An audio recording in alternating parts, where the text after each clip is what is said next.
Welcome to Zoom In, Zoom Out, your global look at news from Taiwan. I'm Yu-Chen Lai. The Taipei Biennial, one of the largest art exhibits in Taiwan this year, is underway in the Taipei Fine Arts Museum. The show is titled Small World and brings together 58 artists from Taiwan and around the globe. It calls itself an invitation to reorder our relationships in the post-pandemic world. A music room specially designed for the museum will also host performances and live events spanning the duration of the show. To find out more about what we can look forward to at the biennial, I spoke to one of its curators, Reem Shadid. Reem is also the director of the Beirut Art Center in Lebanon, and she began our conversation by zooming in on her experiences curating the show for Taiwan. So I've worked on a triennial before, but it was a smaller scale and it was more focused on photography. But this, I would say, is the first time I co-curate or curate biennial. We have, I think, maybe approximately 65 bodies of work in the biennial. So this is really at a much larger level. I mean, the audience is much bigger. Also, the support, the resources, So it's very different than working on smaller exhibitions. Yeah. The theme that you are dealing with this time is how to kind of reorder our relationships in a post-pandemic world. So it's a big project, you're tackling a big theme, but the title of the biennial is actually called Small World. Yes. Can you tell us a little bit about that? Small world, I mean, we look at it as this kind of suggestion of both a promise and a threat. So this promise of, specifically also during the pandemic, promise of having greater control over our lives, but also the threat of isolation. And I can be maybe more clear about this. I mean, during the pandemic, we were all kind of had to stay at home, as you know, and this was also like kind of a social virtue almost. Like people were, we were proud of staying at home, of sticking to the laws, of abiding, of saving people actually when you stayed at home. But the staying at home came as a promise because we had more control over our time. I mean, we had always been complaining about how little time we had for ourselves or our families or the things that we wanted to do because we were so consumed with the large industries that we have all been working in. But also it was a threat because we were all isolated. I mean, we were all performing, we were all in our homes and behind our screens, literally behind our screens in terms of computers working, but also we were seeing people sometimes through windows, through fences, through gates, so it's really, this is kind of where it started. It's thinking about this kind of suspended state that we all found ourselves in. How do these themes kind of manifest through maybe different artworks in the exhibition this time? We stayed away from using keywords, to be honest, as kind of a principle, because we felt like keywords always really, made you look at things in a very specific way. But we always worked with framework. So, for example, the machine is our computer, but the machine is also a lot of other things. So there are clusters or groups of works in the biennial that actually reflect on this, or reflect on also how we see things, of how do we look at things, how do we perceive things now that things are kind of also clearer in a sense, or we have a better understanding of it. The exhibit deals with kind of what to do now that we're in a post-pandemic world, but that's not the first pandemic that's happened. What's kind of the significance of holding this biennial now, like today? There was a news article during the pandemic that people in this kind of really small town in India, in northern India, called Jalandhar, during the pandemic, they were able to see the Himalayas for the very first time because the industry stopped. There was no pollution, there was no traffic, no cars, no industries. So for the first time, they were able to see clearly what actually has been right in front of them forever, for people who had lived there. The Himalayas were always there. They didn't just appear with the pandemic. I think this is kind of what it's about. It's about being able to kind of try to see clearly what is right in front of us, but we have been unable to because of all the other noise or all the other demands and obligations and pollution and, the variety of things that actually consume our daily life. I know a big focus of your work is also audio. Yes. What we hear. Yes, That's part of listening. perception as well. In the room we are in currently is the music Yes, room. yes, absolutely. Can you tell us about how maybe audio factors into this biennial as well? It's at the end of the day, I mean, it's also about language. I mean, I also keep saying this. I mean, art is a language. What you communicate itself is a language. And I think that listening to us was very important because we were also thinking of musicians, particularly. Musicians and artists always have lived in this suspended state where they are isolated, but then they also, isolated because producing works is kind of, it's a lonely process. And it was very productive for us also to think through what musicians had been through during the pandemic. Of them not being able to unplug, and unplugging means the kind of totally losing a livelihood actually for them. So when we were in conversations with artists and musicians particularly also told us that they always feel like they're secondary or that they're almost entertainment in visual art exhibitions. It's an event, they come, they never feel that the space is theirs because, visual art is very focused on the visual. It's not necessarily focused on event-based initiatives, let's say. So we really wanted to kind of give musicians their space, their own space, where they don't feel that they're kind of minor to the exhibition or that they're secondary to the exhibition or that they're just providing entertainment. So we created this room and we gave them space so over the 3.5 months of the biennial, we have 3 different music programs that will take place in the music room. The first one is in December by DJ Sniff, who's going to work on experimental turntablism with 4 other experimental turntablists. And there will be performances, there will be kind of more recording sessions, there will be symposium or like kind of a conference. Can you tell us maybe a little bit more about the room and kind of the philosophy that went into designing the environment? Yes, absolutely.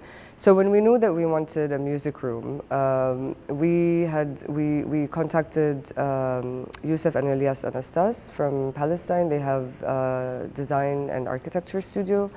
They are also part of a radio that's called Radio Al Hara. That is, it's an online radio. So they work a lot with musicians and with sound. I mean, besides being also great architects. So they came up with this design that has an inward and outward or outward and inward spaces.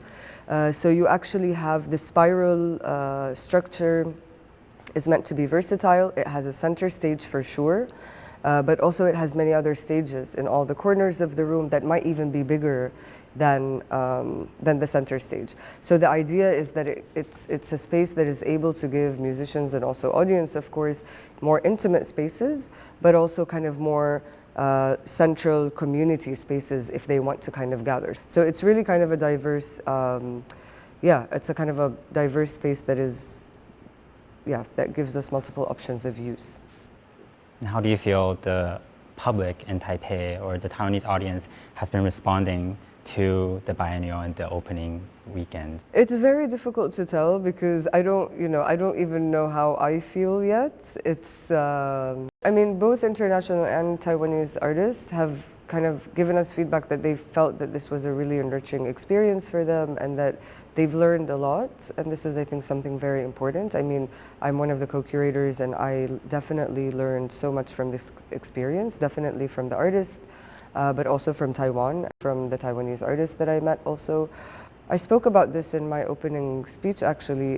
The generosity of Taiwan has been incredibly heartwarming and hopeful actually, because we live at a time when there's more encroachments on liberty, on civil liberties or on personal liberties. And my sense is that Taiwan is a very generous space where we are still able to have conversations and dialogues without the extreme polarization of opinions or without immediately jumping into conclusions of wanting to cancel. So it's been very, very generous, and I think the artists also, the international artists definitely also felt it. So we're quite curious actually to hear from you and for our international audience to know like what's something that's really special about the art scene here in Taiwan?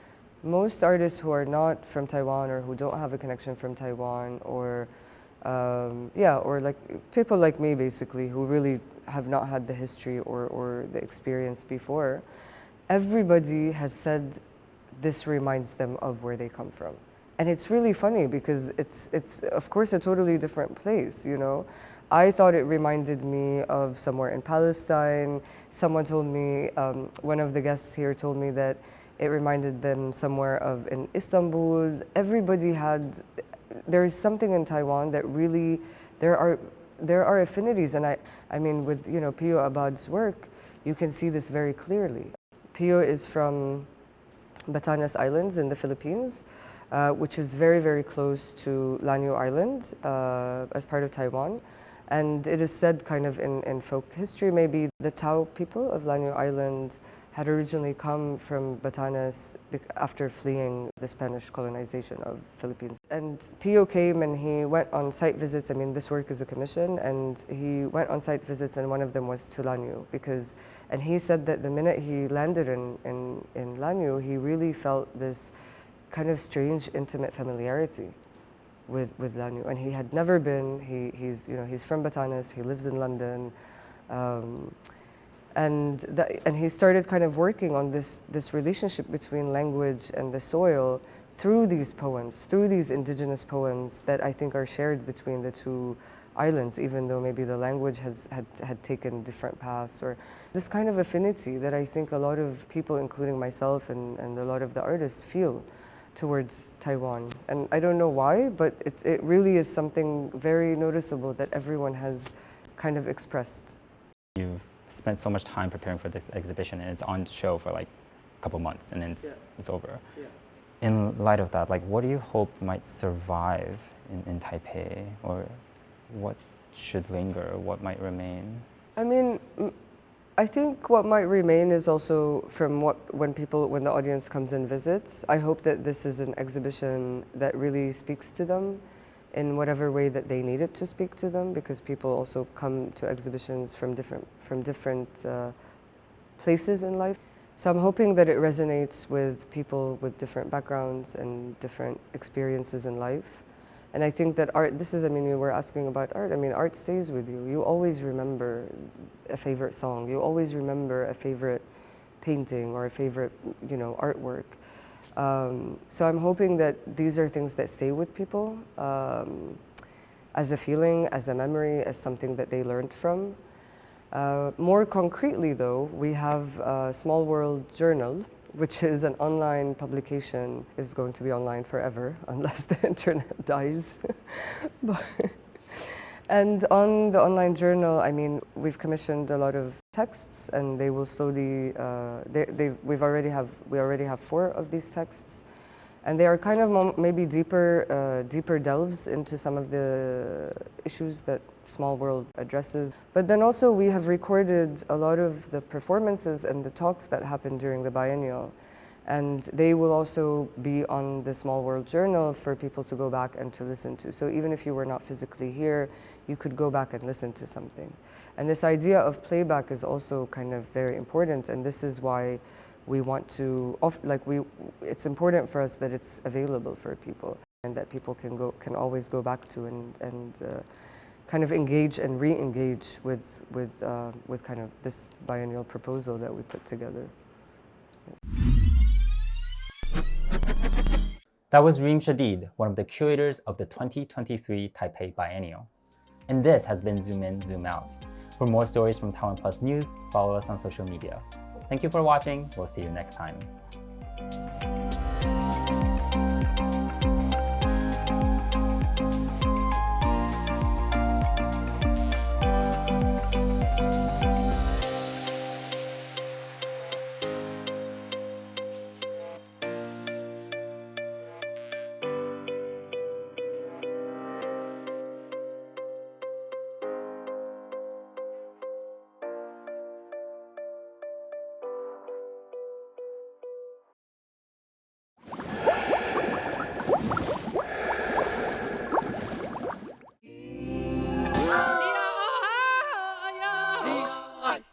I'm Leslie Liao in New York City, and this is TaiwanPlus News, a voice of freedom in Asia.